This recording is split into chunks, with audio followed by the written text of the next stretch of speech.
Dear students, good morning. Dear students, आज हम पढ़ेंगे एडजॉइंट ऑफ मैट्रिक्स, इसके बारे में कि how to find the adjoint of matrix.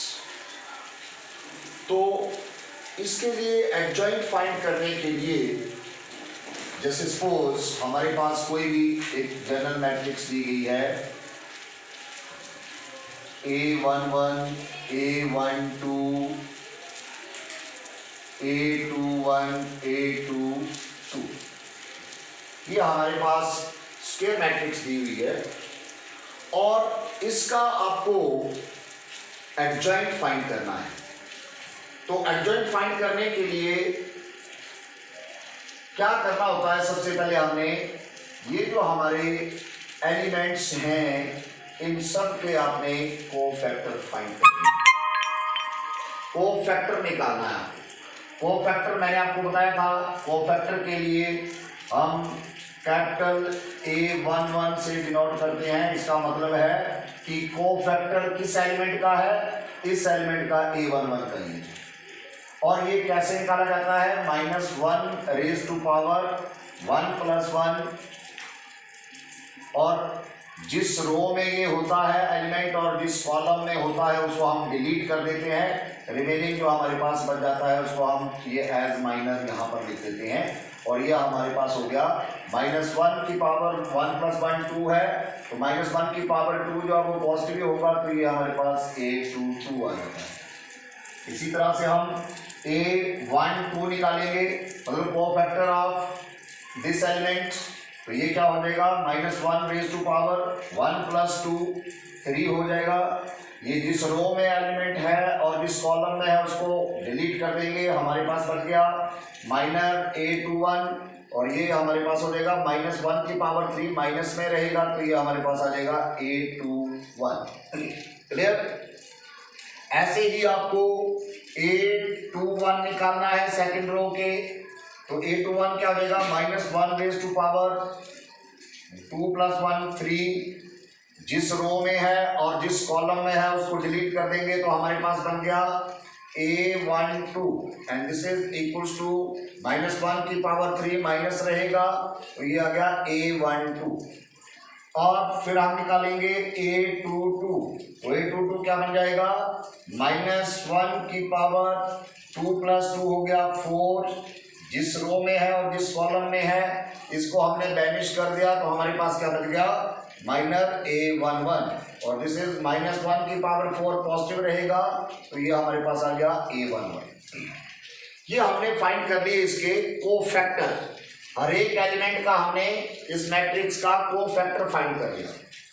Cofactor find करने के बाद हमें क्या निकालना होता है, कोफैक्टर मैट्रिक्स लिखनी होती है A की, तो यहां पर लिख देंगे कोफैक्टर मैट्रिक्स ऑफ A। ये हमारे पास क्या बन गई,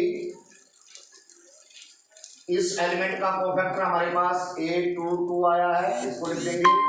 इसका -A21 आया हुआ है, इसको लिख देंगे।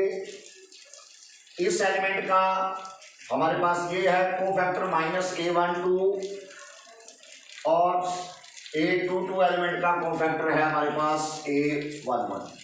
ये आ गई इसकी कोफैक्टर मैट्रिक्स।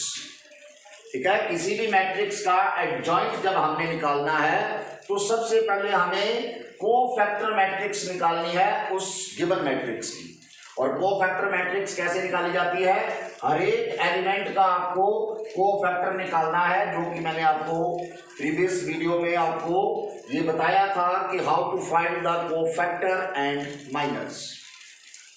तो अब जब आपको एडजॉइंट निकालना है, अब एडजॉइंट क्या आ जाएगा, एडजॉइंट को हम ADJ ऑफ A लिख सकते हैं इस तरह से शॉर्ट में। एडजॉइंट A ये क्या हो जाएगा, जो आपकी कोफैक्टर मैट्रिक्स है इसका आपने ट्रांसपोज ले लेना है, मतलब एडजॉइंट ऑफ A क्या होगा, इसके लिए transpose of cofactor matrix. Adjoint of A equals to हमारे पास इसका जब हम ट्रांसपोज ले लेंगे तो ट्रांसपोज में क्या होता है, रोज जो है वो कॉलम में चेंज हो जाते हैं और कॉलम जो है वो ऑटोमेटिकली जो है वो रो में चेंज हो जाएंगे। ये हमने फर्स्ट रो को फर्स्ट कॉलम में लिख दिया, सेकंड रो को सेकंड कॉलम में लिख दिया, तो कॉलम चेंज हो चुके हैं और ये हमारा आ गया एडजॉइंट ऑफ ए। तो किसी भी मैट्रिक्स का एडजॉइंट फाइंड करना होता है तो एडजॉइंट फाइंड करने के लिए हमें क्या करना होता है, वहां पर जो मैट्रिक्स हमारे पास चाहे 2x2 की दी गई है ऑर्डर की, चाहे 3x3 की दी गई है, आपको हर एक एलिमेंट का कोफैक्टर फाइंड करना होता है। फिर कोफैक्टर फाइंड करके इस जो मैट्रिक्स दी गई थी ओरिजिनल, इसकी कोफैक्टर मैट्रिक्स आपने लिखनी है ए की, और फिर उस मैट्रिक्स का आपको क्या करना है, ट्रांसपोज ले लेना है। तो that is the adjoint of A matrix. और इसी में हम जब एडजॉइंट हमारे पास आ जाता है, एडजॉइंट के बाद आपको इनवर्स निकालना होता है। तो इनवर्स निकालने के लिए हमारे पास एडजॉइंट ऑफ मैट्रिक्स के बाद आता है how to find the inverse of matrix. Inverse of matrix, तो इनवर्स ऑफ मैट्रिक्स फाइंड करने के लिए हमें सबसे पहले क्या देखना होता है, ये जो ए डिटर्मिनेंट की वैल्यू है that should not be equals to 0। कहने का मतलब कि इनवर्स जो है उसी मैट्रिक्स का निकलेगा जो नॉन सिंगुलर मैट्रिक्स होगी। ठीक है, non singular matrix, non singular matrix जो होगी उसी का इनवर्स निकलेगा। और नॉन सिंगुलर मैट्रिक्स और सिंगुलर मैट्रिक्स के बारे में हमने पढ़ा कि नॉन सिंगुलर मैट्रिक्स क्या होती है, जब आपके पास ए डिटर्मिनेंट की वैल्यू जो है वो 0 नहीं होती। और सिंगुलर मैट्रिक्स क्या होती है, सिंगुलर मैट्रिक्स वो मैट्रिक्स होती है जिसमें ए डिटर्मिनेंट की वैल्यू जो है वो इक्वल्स टू 0 के बराबर आ जाती है। ठीक है, तो इस तरह से हम ओनली नॉन सिंगुलर जो मैट्रिक्स है उसका ही इनवर्स जो है वो एग्जिस्ट होता है और उसका ही इनवर्स निकाल सकते हैं। तो वो कैसे निकालेंगे हम, सबसे पहले हम एडजॉइंट ही निकालते हैं मैट्रिक्स का, पर एडजॉइंट को निकालने से पहले हम ए डिटर्मिनेंट की वैल्यू निकाल लेते हैं और ए डिटर्मिनेंट की वैल्यू 0 नहीं आनी चाहिए। तो जब ए इनवर्स हम निकालते हैं तो ए इनवर्स यह हमारे पास फॉर्मूला है फाइंड करने के लिए, adjoint of A upon A determinant. This is the formula for finding inverse of matrix. तो इसलिए हम ये कहते हैं कि जब dividing by determinant value of A हो रहा है तो ये should not be equals to 0। अगर ये 0 हो गया तो फिर ए इनवर्स तो एग्जिस्ट करेगा ही नहीं, क्योंकि 0 जिसके भी डिनोमिनेटर में चली जाती है वो उसको अनडिफाइंड कर देती है। ठीक है, तो इस तरह से आपने ये ध्यान रखना है कि how to find adjoint of matrix and inverse of matrix. इसको हम with the help of example को इकट्ठा कैसे करेंगे हम, कि suppose we have a matrix हमारे पास दी गई है 2 3 -1 7, तो इसका हमें इनवर्स फाइंड करना है।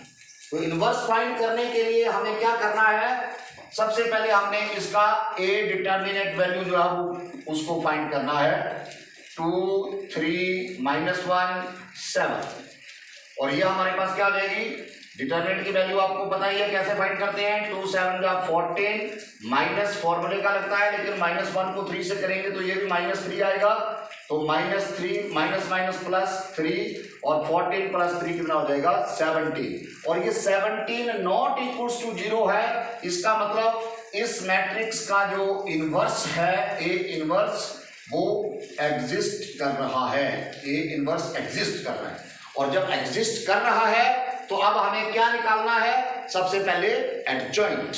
और एडजॉइंट कैसे निकालते हैं, उसको निकालने के लिए आपने क्या करना है, A11 निकालना है। A11 आपको पता है कोफैक्टर निकालेंगे हम इस एलिमेंट का, तो ये -1 की पावर 1 + 1 2 होता है, जिस रो में है और जिस कॉलम में है उसको डिलीट कर दिया तो 7 बच गया हमारे पास। तो ये हमारे पास हो जाएगा -1 की पावर 2 पॉजिटिव रहेगा तो 7 आ गया।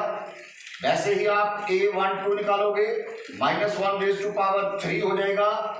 जिस रो में है और जिस कॉलम में उसको डिलीट कर दिया, -1 रह गए यहाँ पर, और ये -1⁻³ ऑलरेडी -1 है, और ये यहाँ -1 तो माइनस +1 हो गया ये। इसी तरह से हमारे पास A21 है, A21 -1⁻² + 1 3, जिस रो में है और जिस कॉलम में इसको डिलीट किया हमने तो पीछे बच गया 3, तो ये हमारे पास -1⁻³ -3 बचेगा। और इसी तरह से हम A22 निकालेंगे, कोफैक्टर ऑफ दिस एलिमेंट, जिस रो में है और जिस कॉलम में है उसको डिलीट कर दिया तो हमारे पास क्या रह गया, -1⁻² + 2 4 हो जाएगा, और 2 बच गया। ये -1⁻⁴ पॉजिटिव रहेगा तो ये हमारे पास 2 आ गया। तो ये हमारे पास आ गए कोफैक्टर। अब हमें क्या निकालना है, cofactor matrix of A, cofactor matrix of A, ये क्या हो जाएगी, कोफैक्टर मैट्रिक्स इसकी, ये आ गया हमारा 7 1 -3 और 2, ठीक है। ये फर्स्ट रो के हमारे कोफैक्टर हैं, ये सेकंड रो के हैं, लिख दिया हमने। और इसका हमें एडजॉइंट निकालना है, तो एडजॉइंट क्या हो जाएगा, एडजॉइंट ऑफ ए, ये क्या बताया मैंने, क्या होता है एडजॉइंट, ये जो कोफैक्टर मैट्रिक्स आई है इसका ट्रांसपोज ले लो, और इसका ट्रांसपोज लिया आपने तो बन गया 7 1 -3 2, ठीक है। तो ये आ गया एडजॉइंट। अब आपको निकालना है इनवर्स ऑफ मैट्रिक्स, तो इनवर्स ऑफ मैट्रिक्स आपको पता ही है क्या होता है। इसमें जब आपको, तो हमारे पास ए इनवर्स जो होता है, ए इनवर्स ये होता है adjoint of A upon A determinant, तो ये हमारे पास आ जाएगा एडजॉइंट ऑफ ए मैट्रिक्स हमारे पास क्या है, 7 -3 1 2, और इसको जब हम डिवाइड करेंगे 17 से तो ये इसको बाहर ही हम यहाँ पर 1/17 इसका ऐसे लिख देते हैं, नीचे थोड़ा सा ऑड लगेगा।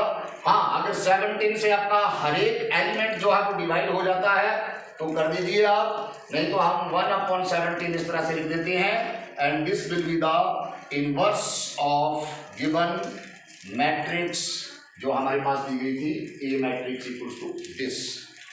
तो इसी तरह से हमारे पास मैट्रिक्स जो है वो 3/3 की दी गई है, स्क्वायर मैट्रिक्स निकलेगा तो स्क्वायर मैट्रिक्स का ही इनवर्स जो होगा, ठीक है।